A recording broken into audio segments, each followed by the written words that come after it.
Penyebab gempa menurut Rasulullah dan para sahabat.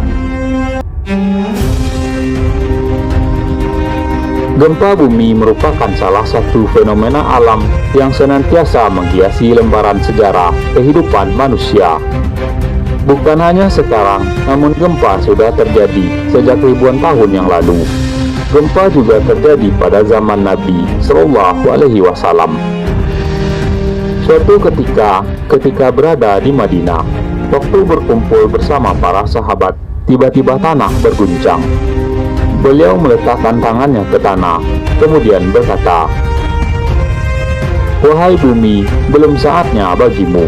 Wahai bumi, belum saatnya bagimu." Kemudian beliau berpaling kepada para sahabat dan berkata, "Maksiat apa yang telah kalian lakukan sehingga Allah Subhanahu wa Ta'ala berikan gempa bumi ini kepada kita?" Dalam hadis lain juga telah dijelaskan oleh Nabi Shallallahu Alaihi Wasallam. Dari Abu Hurairah radhiyallahu anhu, beliau bersabda,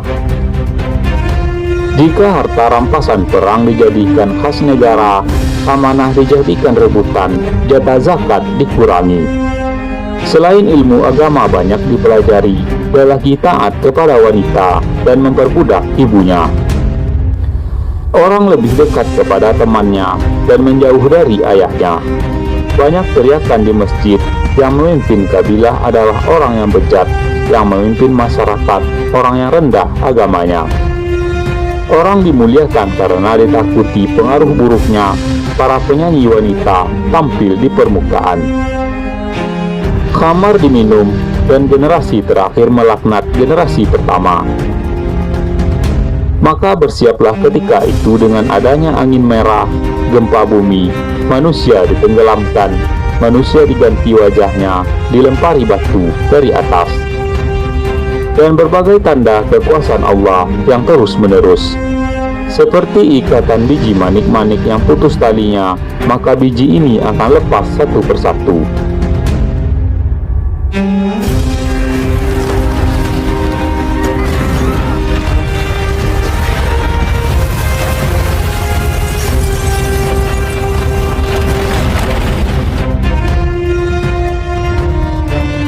Sedangkan Ummul Mukminin Aisyah radhiyallahu anha juga pernah menjelaskan tentang penyebab gempa.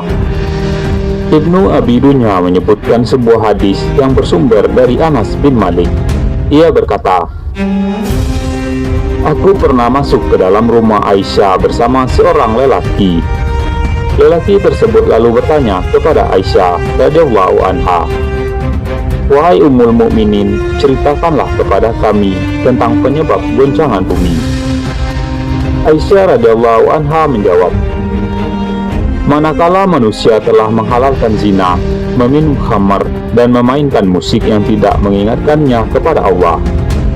Allah yang bersemayam di atas langit lalu berfirman kepada bumi, Wahai bumi, bergoncanglah kamu beserta mereka sehingga mereka mau bertobat dan menghentikan segala perbuatan dosanya. Jika tidak, hancurkanlah mereka."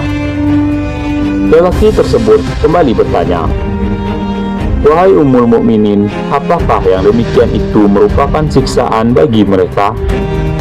Aisyah radhiyallahu anha kembali menjawab, "Sebagai pelajaran bagi orang yang beriman agar jangan berdiam diri ketika melihat dan menyaksikan kemungkaran. Juga sebagai siksaan bagi orang yang durhaka." Mendengar jawaban Ummul Mukminin, Anas bin Malik berkata, "Aku tidak pernah mendengar sebuah hadis yang menggembirakan dibanding hadis ini." Pada masa Khalifah Umar radhiyallahu anhu juga pernah terjadi gempa di Madinah. Hal ini dikisahkan oleh Sofia radhiyallahu anha. Pernah terjadi gempa bumi di Madinah pada masa Umar radhiyallahu anhu, sehingga beberapa pagar roboh, lalu Umar berkhutbah, "Wahai sekalian manusia, apa yang terjadi? Betapa cepatnya maksiat yang kalian lakukan. Jika terjadi gempa bumi lagi, kalian tidak akan menemuiku lagi di Madinah." Sedangkan sahabat Nabi yang lain bernama Ka'ab bin Malik ketika dilanda gempa bumi, beliau berkata, terjadinya gempa bumi yang sampai menggetarkan orang adalah ketika manusia telah banyak melakukan kemaksiatan di atas bumi. Ini terjadi karena bumi takut kepada Allah. Khalifah Umar bin Abdul Aziz juga tak tinggal diam saat terjadi gempa bumi pada masa kepemimpinannya. Ia segera mengirim surat kepada seluruh wali negeri yang berbunyi, Amma ba'du, sesungguhnya gempa ini adalah teguran Allah kepada hamba-hambanya. Dan aku telah memerintahkan kepada seluruh negeri untuk keluar pada hari tertentu. Maka barang siapa yang memiliki harta, hendaklah bersedekah dengannya. Dalam Al-Quran, Allah Subhanahu wa Ta'ala menegaskan bahwa setiap musibah yang menimpa manusia disebabkan perbuatan maksiat yang mereka lakukan.